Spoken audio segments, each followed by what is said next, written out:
Right. So, hi everyone. Thanks very much for coming. Today it's our great pleasure to have Jay come. He's the author of the brand new book. You can't even get it in Canada. You have to order it through US Amazon. Hands-on large language models. Jay, if we look at the back, it says in his bio that he's director and engineering fellow at Cohere. But I kind of think of Jay as this demigod who's there up above us, and he's translating the work of the gods into things that us mere mortals, or I speak for myself as a mere mortal, can sort of understand and be able to use. He's got this unique skill set to be able to play up there with the gods, but also communicate well with us mortals. And I got access to these to the GPT-2 around about, it was before the pandemic, so it would have been 2019, 2020. Would that sort of timing be right? And I remember, I'm just an economic historian. What do I know? So I was just completely flummoxed by how these things work. And I rapidly came across Jay's work explaining how they work. And I was just amazed. And then it was so nice to see a year or two later that you came to Toronto and joined Cohere, which is our own local OpenAI sort of equivalent. And now to have his book out is just an absolute pleasure to have him. So thank you very much, Jay. Really appreciate it. Thanks so much. Appreciate it. I'm unmuted, so I'm hoping the folks on the chat can hear me. Yeah, no, thank you so much. That was too kind. I'm just super curious and background. So it can be developers, it can be data scientists, they can be executives at tech companies. And one thing that we always sort of say is that every 10, 15 years in the last, let's say, few decades, we've seen a major shift in computing that also has a major shift in economics. So the rise of the personal computers, that gives you companies and giant companies like Intel and Microsoft and Apple, companies like Amazon, and this changes every business everywhere in the world. Mobile apps with smartphones was another one. And then it's very clear that we're now in the midst of something also transformational in language technology, which is these AI models that understand, quote unquote, that's a controversial word, but in some sense, they have a better understanding of language than before, at least to do useful things, not necessarily to, cognitively understand them like humans do. And then if you look back, to take a step back and look at the human history and the evolution of language technology, some of these really change us as a species. So the invention of writing, for example, that's what we call the beginning of history. So jumps in language technology can really change the trajectory of the entire species. The printing press was another one 400 or 500 years ago. It used to be, if you wanted to get a book, you needed to go and copy it yourself. Only 2 or 5% of the people were literate to begin with. And then once we have this device, this invention, pretty soon we have the Enlightenment and the scientific revolution, and pretty soon we're sending Teslas into space. And so I'm extremely fascinated about this thing, and I love to sort of catch up with it. And I do that by trying to understand the underlying mechanisms. Maybe that's one way to sort of be able to understand what's going to come down the line in the future. What are the applications? What are the industries? I also had some parallel career in venture capital, so understanding where is this technological shift going to shift value, which each of these previous ones has done. So I've been writing about these types of models in machine learning for about 10 years. The Illustrated Transformer is maybe the most read post on my blog, about 4 million page views so far. The book we've been working on for a year and a half. I'm happy to take you through a guided tour of its general structure and some of the main ideas in it. I've been at Cohere for a good 3 years, and Cohere is this Toronto-based company. One of the founders, Aidan, is one of the co-authors of the Transformer, the T in GPT. And so I joined. This is around the time of GPT-2, maybe GPT-3, because I was like, this type of technology has the potential to change so many things. So I wanted to be, let's say, on the ground floor and have a front seat into seeing how does this technology go out from the labs into companies, products, economies. And so we've been writing this book. My co-author is Martin Plotendorst, who is an incredible communicator, but also he's an NLP developer. He built this open source library called BERT that is used for topic modeling and has thousands and tens of thousands of users in all different kinds of organizations. And so to introduce people to LLM, we broke down the book into these three parts. So the first part is understanding language models, just having some sense of what is happening, what is the model, what are the main ideas that you need to understand to go through it. And that's about 3 chapters. And then we go into applications. So we're like, the majority of people will not have to train a model. The majority of people will have to pick up something, either an API or an open source model, and then use it to problem solve. And so we go into that, and that is the major part of the book.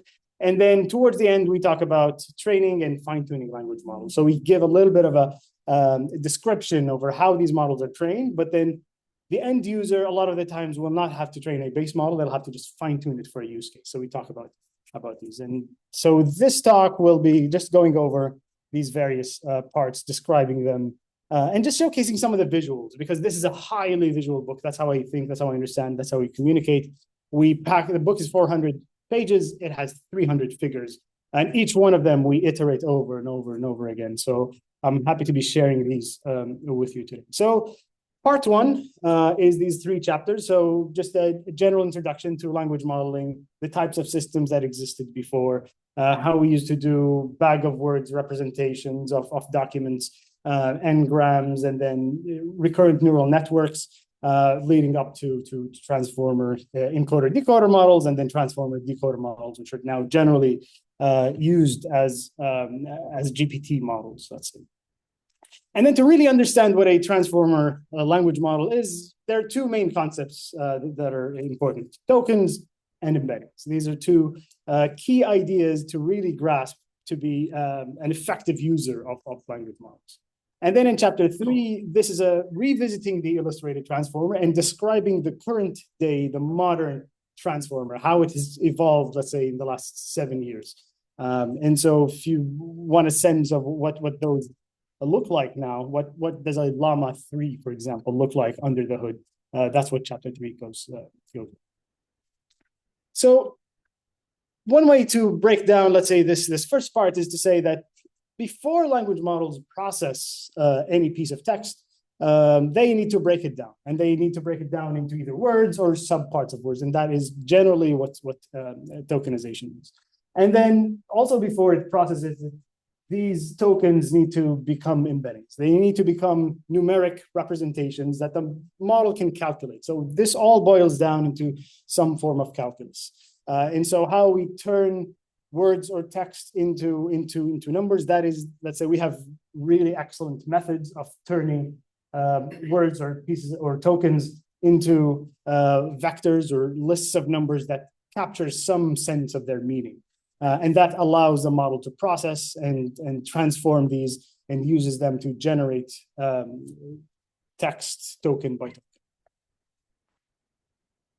Tokenization is done by a system called a tokenizer. So this is a piece of software that operates on the text before the transformer and these have evolved over time. So this is an example of a piece of text. So we have a piece of text that we show in the book, and then we show how different tokenizers over time have evolved to represent this. And so the later ones show you, let's say, a better representation of it. So this piece of text that we show has new line characters. So each one of these lines is a line. And you can see that earlier models, for example, they cannot represent new lines.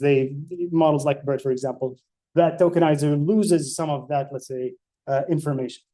We also include things like, so this is an emoji of, let's say, the music character, and then this is a Chinese character. So tokenization also relates to multilinguality and things beyond using emojis, for example, or things beyond English text. And you see earlier models just say, this is an unknown character, and this is another unknown character. And so it loses, if you give it another language, or an emoji, it has no representation for that. And you, as somebody who's using that model, sometimes it's important for you to sort of problem solve. Why is my model not training right or is not dealing these characters right. You know, a lot of the times with the earlier models, it's not even seeing that.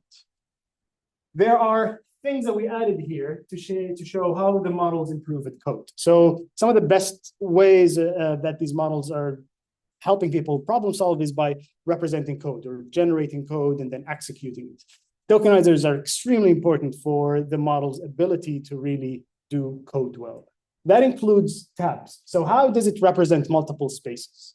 If you naively represent each space as its own token, the model has difficulty representing this. And so with the more recent tokenizers, you start to see that tabs or spaces, if you have, let's say, 2 spaces or 3 spaces, each one has one, let's say there is a token for representing 4 spaces, and there's a token for representing 5 spaces. And there's a specific token for 2 tabs and 3 tabs, and that enables the model to sort of represent code better.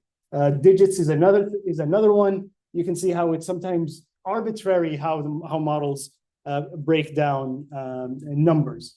So you might see that in some of the older models and some of the newer ones as well. 600 can be 1 token representing that. So each span of color here is one token. But 601 might be 2 tokens, might be 60 as 1 token, and then just the digit 1 as 1 token. And you can see how that might confuse the model if you're counting and it sort of sees these as different things. It's not a continuation. So the more recent models, you're starting to see them break them down into digits. So each digit is a model. And this also sort of, if you've come across this very difficult challenge that people are throwing to models, asking them how many R's in strawberry, this sort of gives you an intuition into why tokenization is important for these models. So this is a high-level structure of a transformer model. It takes a piece of text and it outputs a token, 1 token at a time.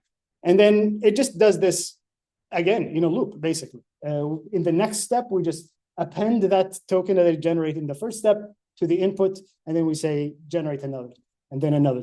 And it's just this loop until it says end of text, or it reaches how many tokens you've asked it to reach. So that is the underlying loop for these models. What happens in each of these forward passes is passing through these 3 components. So the tokenizer is the first one that we talked about. And then the main body of the neural network, which is a stack of transformer blocks, that is the second step there. It passes through the blocks 1 by 1, and then it goes through the language model head, which processes the end, let's say, vector that results from these blocks and gives you, let's say, what word, what token is the resulting one from this. To make it more efficient, because you're doing this loop, one of the key ways now of making models efficient is to cache the results of previous steps. So when you're, let's say, generating up until here, you've already done all of that calculation. So when you're generating this next token, you don't need to calculate all of these again. And so caching, this is an idea called KV caching, and it's one of the main ways of making these models go faster. So you're only processing the token, the path for the token that you're doing. And this also shows this idea that transformers, you can think of each token as passing through the model on its own track. That is one visual for how the model, and that also gives you the sense of what context size is. So a model, if a model has 16,000 tokens, then it can fit, you can think of it as having 16,000 of these tracks. It cannot fit any more into that processing.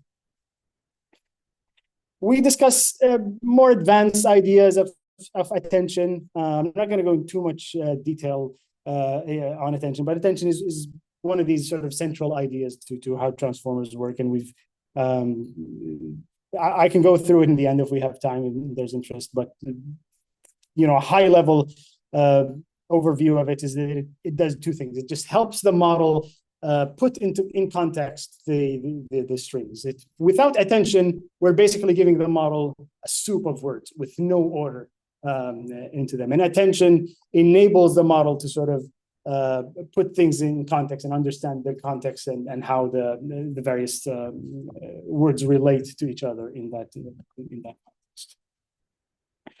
We also show the transformer block and how it sort of has evolved. So if we have, let's say this is an example of two tokens that we pass to a model, to a transformer block. It does look similar to the previous era of transformers, but this is, if you've looked at the illustrated transformer, that used to be an encoder-decoder model. Here we simplify it and just look at the decoder model, which is what the GPT is. And they're just, it looks very similar. Just a few things have moved apart. There are no positional embeddings in the beginning. The positional information is added in the attention layer using an idea called rotary embeddings. Just the normalization is different and where it is different. So it's really surprising. There's been so much work on making transformers better. But really, there are about 5 or 6 main differences that existing transformers differ from the original one. So the vanilla transformer, let's say, stand largely unchanged, with except these ideas of using RMS norm, grouped query attention, rotary embeddings, and pre-normalization, normalizing before. So that's the first, it covers, let's say, the first part of understanding what transformers, how transformers work under the hood. Talking about pre-trained transformers, this is how most people will utilize these models. And so we talk about 9 different, we have 9, there's 6 chapters for 6 applications. So we talk about text classification, clustering and topic modeling. We talk about prompt engineering, which is structuring the inputs in ways to make the model do things useful, to make the model do useful things. We talk about advanced text generation, semantic search, which is search by meaning, and retrieval augmented generation. We'll go a little bit deeper into that in this talk. And then we talk a little bit about multimodality. And these are the models that are able to use text and vision, or text and audio, for example. We cover text and vision. So in industry with Cohere and, let's say, talking with a lot of companies and enterprises, retrieval augmented generation is, let's say, the highest in-demand application of these models. And the idea here is that, prior to using language models, most of search was based on keyword matching. You have a query and you have a set of documents. You just compare the keywords that are here to the words that are there. But then if you have a keyword, if you have a query like this, Brazil to USA travel, the model or the search system might give you this result, USA to Brazil travel. It's the same words, except the order has changed between USA and Brazil. But language models are able to sort of capture more of the context and the intent of people. And so that's one way where these models are improving. Now, there are ways to improve keyword search, obviously, and we're not sort of advising to use one instead of the other, but the best systems now actually use both. So you want to use a hybrid search system that uses both keyword and semantic search and re-rankers. And semantic search, or search using language models, can be grouped into 2 major groups. So dense retrieval is one. This is the idea of search by embeddings. Anybody here has used, let's say, a pine cone or vector search in any way, or search by embeddings? You can raise your hands. Okay. So that's one family of semantic search systems, and then re-ranking is another. And re-rankers are just the fastest way to sort of inject a transformer or a language model into an existing system. We can formulate search as looking kind of like this. You have a query and you give it to a search system that has access to a text archive that gives you search results. The way embedding search or dense retrieval works is that the query is sent to a language model. And this is an embedding language model. This is a model that does not generate text. It just generates a vector that represents this entire query. So this is a list of numbers that represent the meanings of this query. And then that vector is sent to the semantic search system, which compares it to the embeddings of the text archive, sort of broken down into specific text. And then that is just a cosine similarity, basically. And the most similar, or the nearest, let's say, neighbors of that vector from the archive vectors will tend to be the best results. And to do that, you train the embedding model in a specific way to be able to match queries to the results, questions and their answers. It goes beyond just semantic similarity of the two. into creating a search system. So that is dense retrieval. Re-ranking is just adding a language model to the end stage of an existing search pipeline. So let's say you have an existing system, you're using Notion, or you're using, I don't know, Salesforce or something, and it has a built-in search system. You use the existing search system, you take the top 100 results, you send them to a re-ranker. It just changes the order. It says, based on the query, actually the document that you listed as number 30 is the most relevant to this question. And this just generates uplifts in sort of every system that you can find. It improves over embeddings only, but also improves over keyword search. And the way a re-ranker language model works is that it's a classifier at the end. It classifies the relevance of the document to the query. It just assigns a relevance score to each one of them, and then we can just sort by that relevance score.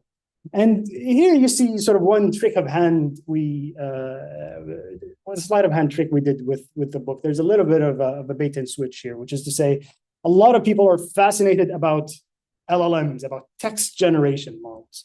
And we present that, a lot of problem solving in industry is better done with non-text generating language models. And these are, BERT-like models, very high latency, very small model that sort of is able to solve these problems. So these are re-rankers, these are embeddings. For classifications, these models do well as well. And these are, much faster. And then in industry, let's say latency is super important, especially as you layer on steps. So we talk about search, not because everybody's going to build the next Google search. Search is actually every application that you use has its own search. Every company that you work with has internal documents that are very hard to find, that are scattered across multiple systems. Search is a problem for every company out there. It's not just an organization in general. And so search is also super important for the future of generation and generation models. In all of 2023, industry started calling ChatGPT the Google killer. And that actually was tremendous pressure on Google, but it was a misunderstanding for the nature of these systems. It was able to answer some questions correctly, but if you rely on it, you get into big trouble. And people in NLP were saying, no, they're not chat systems. You should not use them as search systems. You should not rely on the information that they generate. But the media and sort of maybe the public took that in the first few months until they realized this problem called hallucinations. You can ask the model questions, it will answer you. It will be very confident in its answer that it just completely made up. And we saw lawyers who cited hallucinated cases in court. We got in trouble for it. Air Canada putting a chatbot sort of, referencing discounts that it couldn't really give to customers, and courts holding them sort of accountable. So hallucinations is one thing that people sort of started realizing a few months into 2023. And one of the ways to tackle this problem of making the model more factual, so this is one, let's say, problem space, and another one that is relevant to it is lots of organizations want to chat with their own data. So how can you ground the model into a specific data set or source of information? And the way that this was tackled is by this comparing these two systems. So you can ask a model a question, that's one way, or you can ask it a question, but provide it some context that hopefully contains the answer of that question. And these are two different kinds of approaches and two different kinds of systems.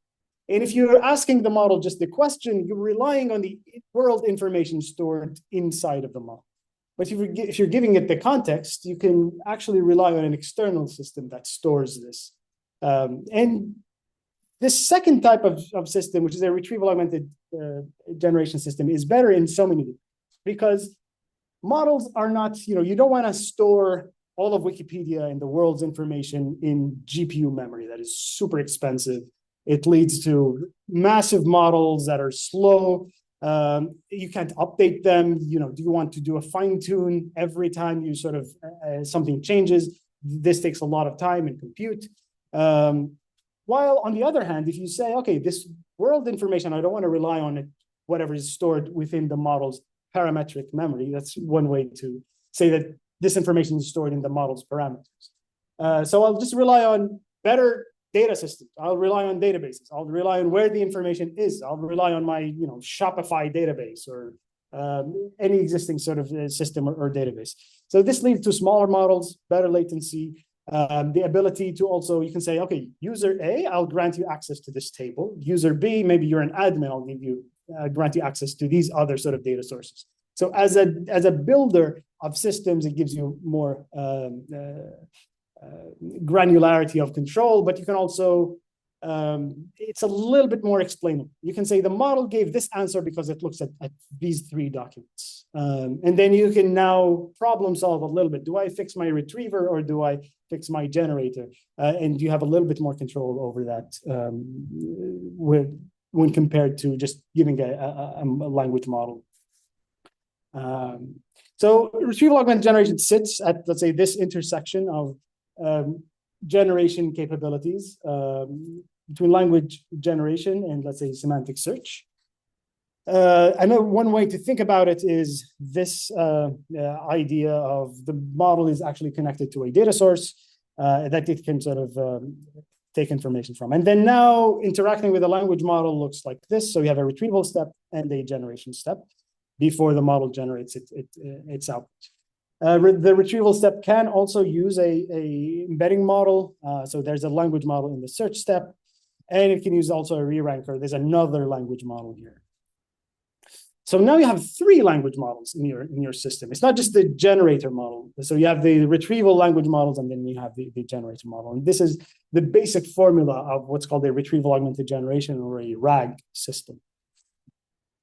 Now you build something like this, you put it into production, and people ask a question like this. We have an essay due tomorrow. We have to write about some animals. I love penguins. I could write about them, but I could also write about dolphins. Are they animals? Maybe. Let's do dolphins. Where do they live, for example?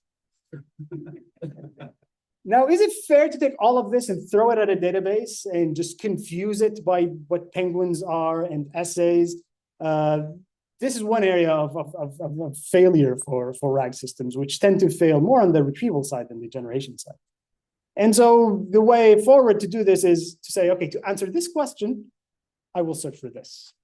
And this is an idea called query rewrite. And you can do this using a language model. So now you have a generation language model that does this query rewriting step. To say, okay, to do RAG effectively, the search step should search for where do dolphins live if given this question. And we'll take this a couple of steps further to see just the nature of how these systems are evolving. So now you have a text generation model, language model in your retrieval step to do this query rewriting.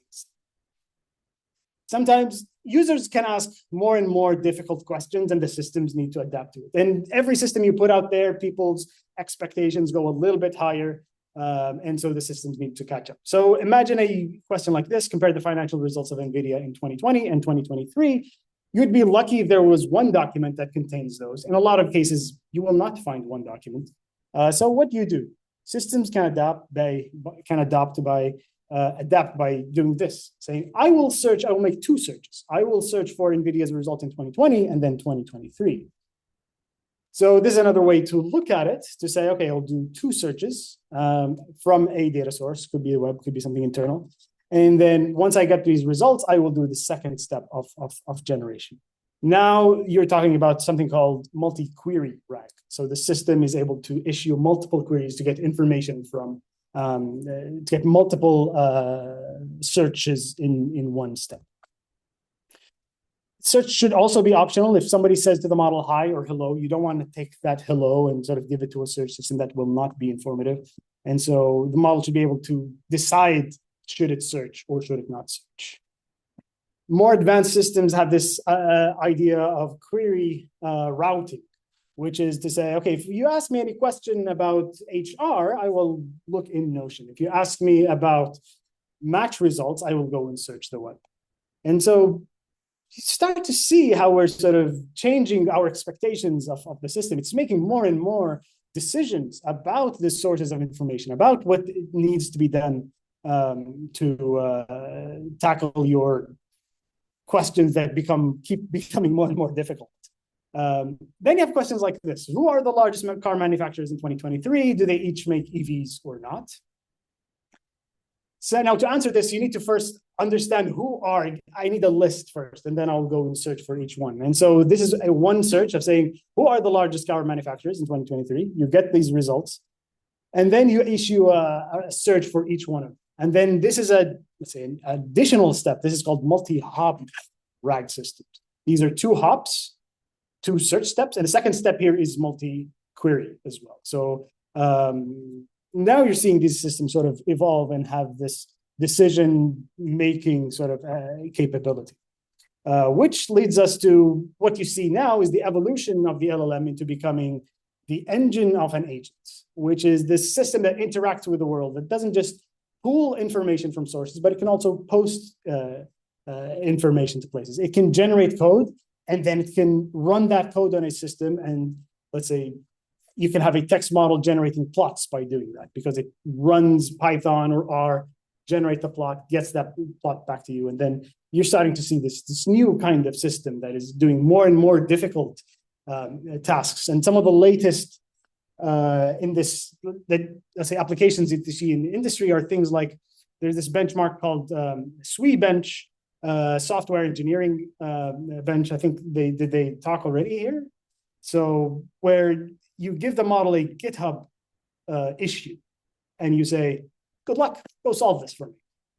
This is no longer just, write me an article about something. When you see how the model sort of solves this, it goes into maybe 20 steps. It says, okay, let me I will read the description of the issue. And then I will try to reproduce the problem. I will check out that code to a Docker machine. I will install a virtual environment. Oh, this virtual environment does not have Python 3.10. Let me try 3.11. And it does this problem solving. When you see the happy path work, it's fascinating. And we're clearly starting to see, let's say, a change in how computing is came out from OpenAI is MLE bench as well on solving Kaggle problems. And this is, let's say, how we're seeing that let's say, evolution. So all of this we tackle with the chapter on advanced prompt engineering and the chapter on semantic search and retrieval augmented generation. Now, the final part talks about how the various models are trained or fine-tuned mostly. Very few people are going to be training base models. Fine-tuning is just training the model a little bit more. But we also talk about how do you create one of these cutting-edge models. So you start by a model that is untrained. You just define it, and then you do this step called language modeling. Now it's more and more being called pre-training. And then you have a base model. Sometimes you see these as open source. So you might find, let's say, a llama base model. But to make it do more useful things, that's what GPT-3 was. It was a base model. But it was difficult to interact with, because when you ask it a question, sometimes it will answer it. Sometimes it will give you another list of questions, because that's the distribution of text on the internet. So this first step of supervised fine-tuning or instruction tuning is training the model a little bit more to say, if I give you a question, give me an answer. If I tell you to write an article about X or Y, do that for me. And so that is one way to just adjust the behavior of the model. And then the last step is preference tuning. It is also referred to as alignment, or RLHF, reinforcement learning from human feedback, is one method of doing that. And that is how you control things like, maybe you shouldn't talk about harmful things. If you get asked this question, maybe you should answer it in one paragraph instead of 15. So you get to more control over the behavior of the model and how to deal with safety issues, toxic generations, for example. That all of that tends to be sort of handled in that preference tuning. More and more now, everything after base training is called post-training. So you're seeing these two steps as pre-training and post-training. The majority of the data and compute sort of goes to that first step of base training. That's why only a few labs around the world are able to do it. But then you can fine tune with a small number of examples, and more you're seeing this rising theme of this fine-tuning data being synthetically generated by language models themselves. And so it used to be, like a year ago, it was mostly human annotated. More and more, you're seeing the language models are good enough to create training examples if you have a good recipe for them. So more and more, the outputs of the models are used to do. This is a kind of look at what the instruction data sets look like. Question and answer, or you tell to rate a review, and it will do it. For preference training, the idea is you need this kind of a setup. You have a prompt, you give it to an LLM, it gives you a generation. You need to evaluate it somehow. Companies, or let's say the industry, starting doing that, or the preference evaluators used to be human, still are in a lot of cases. So they will say, okay, this generation as an output for this prompt, I evaluate it as 5 or 6 out of, let's say, from -5 to 5, it's, let's say, a 4. So this is a kind of way to think about these systems where the model outputs a generation, and then that value is used to update the model to say, if this is a high score, you should give me more like this. So this is how the main intuition behind preference training. And a lot of the existing systems do something like this. You actually generate 2 generations from the system, and you ask an annotator to say, do you prefer A or do you prefer B? And then that gives you the, let's say, information that you can use once you create a reward model. And the reward model is the same language model. So it is a language model, except we remove the language modeling head. So it's not generating tokens. We put what's called a classification. Now that classification head just takes a prompt and an output and says, this is the quality of it. This is the quality of this generation as a response to this prompt, and says, okay, this is either good or bad, it's 4 or -3 or 2. And then that's how you create these preference tuning data sets. They look like this. So each example is, you have one prompt, and then you have a preferred generation and a rejected generation. And you can have 1,000 or 10,000 of these examples.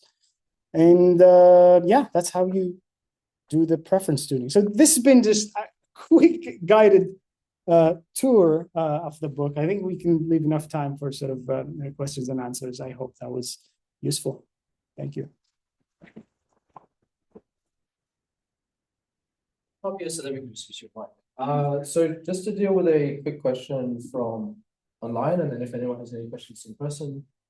So this is just a clarification question about RAG.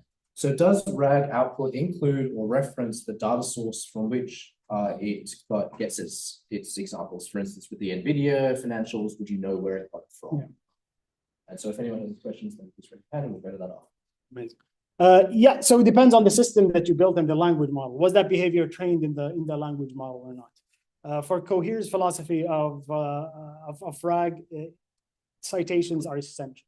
And so whatever, the model should not only tell you that this generation came by looking at these documents, no, to say this span of text came out from this document. So citations are super important, because you don't want to completely rely on the model, even in the RAG setup. You want to give the expert or the human the ability to double check the models, and that's how you build more, let's say, robustness and reliability of enabling the end user to double check the model. So at present, maybe we just go that way. Yeah. Hi. Thank you. I have 2 quick questions. One is relating to the book. This field is very dynamic. Yeah. My question is, when you decided, okay, this is enough, I have to do this, I'm not wait for the next paper, because it will change so much, and you prepare the decision. My second question is about the dynamics of the field. Since you started, did you see that the knowledge field is increasing, is accelerating, decelerating, staying at a plateau? Yeah, no, that's a good question. So the question is about how writing this book in a field that moves super quickly. And yes, that was a concern. So it was a concern for us. Most of the topics we discussed have not really changed very much. The models themselves did change. So we've been writing it for a year and a half, and we started with models using Llama 1. We 6 months ago, we scrapped it all for Llama 2. We had to do that again, so we finally used 5.3 model. So that is, let's say, one of the main things that have changed. This architecture of the transformer has stayed, let's say, so far, it's been static or stable generally, and as well as encoder models have been useful enough for the last 7 years that they're still sort of being used in industry. I did joke with my editor saying, maybe in 6 months, after 6 months of the beginning of writing the book, an LLM will just complete it for us.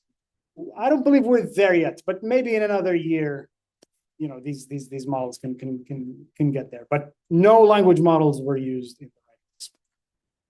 And actually, I found myself having to change. I've said the word delve in one chapter, and I had to go back and change it just because so people do not think that was generated by GPT-3 or GPT-4, which tends to overuse the word delve. So we had to change our style to. Yeah, so you.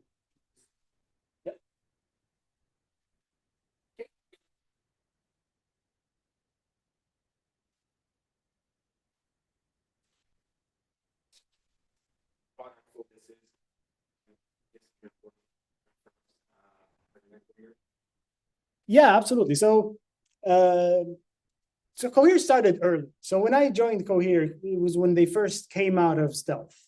And it was really the second, after OpenAI, it was the only other company working in language models. And I was sort of super fascinated about the space. And, startups change and evolve over time, but this is a field where you're building on top of a volcano. So even the industry sort of changes dramatically, that even big tech sort of are, running around, sort of changing their strategies based on it. Cohere focuses on the enterprise. That's a little bit of the niche that it's focusing on. It's not consumers who are going to pay $20 a month. It's large companies like Oracle, AWS. We released sort of a cooperation with Fujitsu. So the focus is to create models that are useful for business applications, for enterprises, which tend to care about local deployment. So they want smaller models. They don't want their data to go out to an API. They want the model to be deployed on their systems or in their virtual private cloud. And they have different concerns as well. So the focus on RAG is one. The focus on multilinguality is another one. So if you're a global company, you tend to want systems that can work in multiple. And then the focus on retrieval is another. So the focus on these search models and re-ranking models. So I think between these 3 things, multilinguality, private deployments, focus on retrieval, this, let's say, defines a little bit how Cohere is different.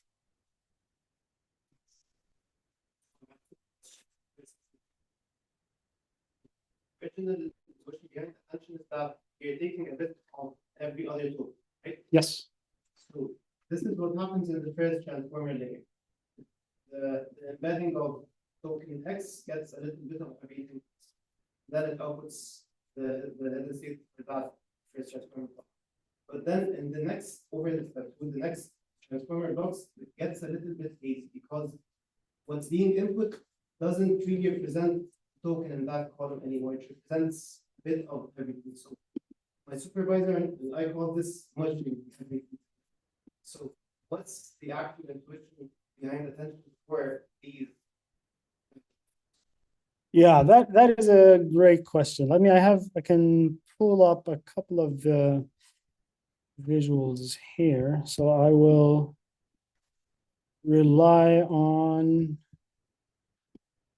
there's a previous version of the book. So the question is a little bit more advanced, which is how attention across layers makes sense and what is the intuition there.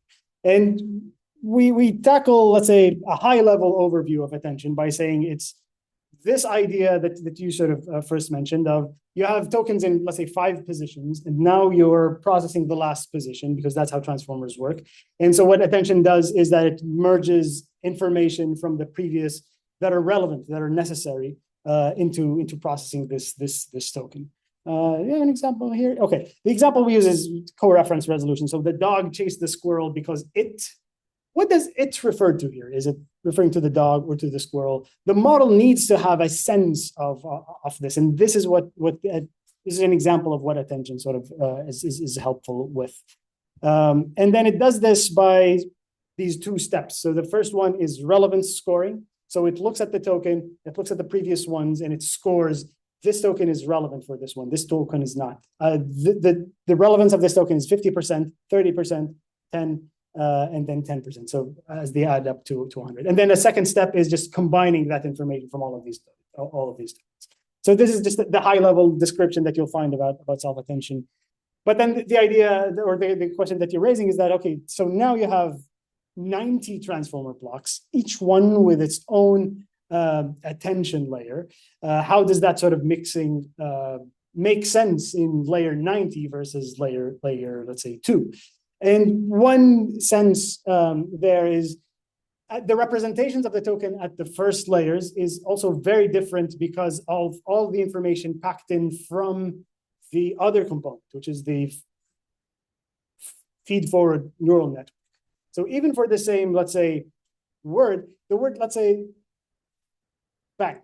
There's this common example used in embeddings, which is, you go to a bank ATM or the river bank, for example, and the word bank has one embedding in, let's say, word2vec. And that is the embedding that layer 1 or layer 2 would see. But as you go, let's say, later and later, all of that, let's say, if you're using it in the financial sense, all of that financial information will be packed into the representation more and more at the end layers than it is at the first. And, that possibly my hypothesis or intuition of it is that unlocks things for attention to attend to sort of beyond just the basic form at the beginning. So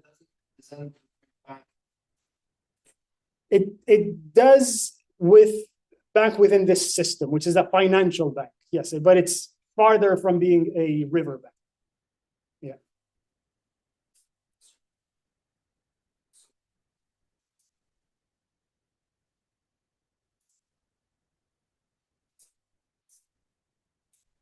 Yes. Whether the model still uses its parametric knowledge versus the contextual knowledge now. Yeah, so the question is, when you use a RAG system, how do you control that the model is actually answering from the context or not? So as a language model provider, as a company, you have to think about that behavior. In creators of language models in the various training stages, they say, okay, this is an important use case. Let's present the model with failure cases and success cases and say, you should avoid this failure case and you should do more of this use case. And you can do that in the supervised training sense, or you can use it in the preference finding. So in the preference, you say, this is an example, this is the context, and then the rejected example is one where it uses parametric memory, and the accepted one is where it uses that. So when you're a language model creator, you have to think really closely about each one of these thousands of model behaviors, and your way to solve them is with better data, higher quality data.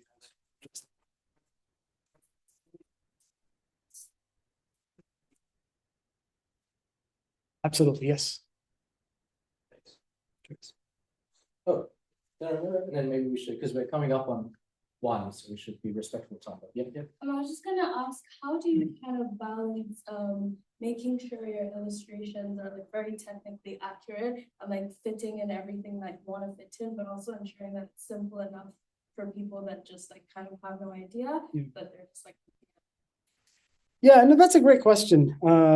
Ensuring the technical correctness of the images. A lot of it is, so for example, for the transformer, I could not really understand the inner workings without looking at the code, and which is they released, quite a bit after releasing the paper. And so a lot of the times, actually, they are wrong. The majority of figures that I create are wrong, but within the process of creating that wrong figure, I understand the mistake after I create that draft. And so that clarifies it. So the next iteration is a little bit more correct. And then I would put out these images and then you get feedback on it, which is it's a great life hack for explaining papers, because you can send it to all the authors and they will give you feedback because you're explaining their work. And it's not easy because with the transformer paper, there was a major misrepresentation of how the layers are corrected. That when I sent it to all of the transformer, or the majority of the transformer authors, only one of them picked up on that sort of major difference. So yes, it's just iteration.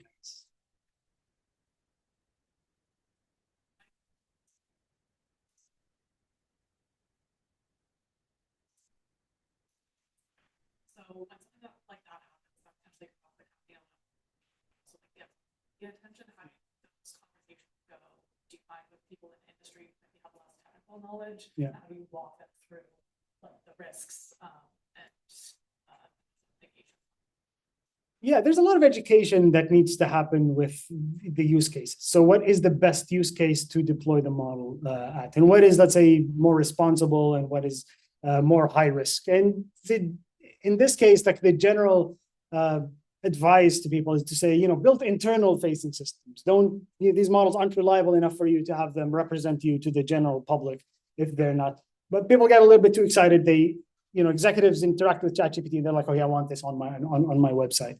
But the advice generally around safety is to say, use the more robust applications like search, like classification, and then wait a little bit until the guardrails, that control the behaviors of these models improve. If you want to do chat, do it internal and do it as something that sort of, for example, informs a human, let's say, customer service agent, rather than sort of having it, those systems will evolve to be that reliable in the future, but they're not there yet. So that's a little bit of the awareness, and it falls under responsible AI and AI safety. So we should probably be respectful of time, just because I know you're a busy person. But just to close out, a lot of undergrads and students here, what sort of stands out to you when you're looking at applications, job applications? Like what do you recommend they do? Yeah, that is a very good question. I think just one thing is follow your curiosity. Whatever you're probably going to do better if something engages your curiosity. That's been my North Star personally. Share what you know, write about what you know. Everything that you start to learn seems difficult. After you learn it, it sounds trivial. So you're like, everybody knows this, while it was really flummoxing you like a month ago. So write about it. That establishes you, let's say, as an authority in that area. Write about it in LinkedIn, in blog posts. That will sort of more and more sort of help you stand out. So just learn in public, I would say, is where I got my last 8 jobs. On that note, we'll say thank you once again to Jay for a fantastic presentation.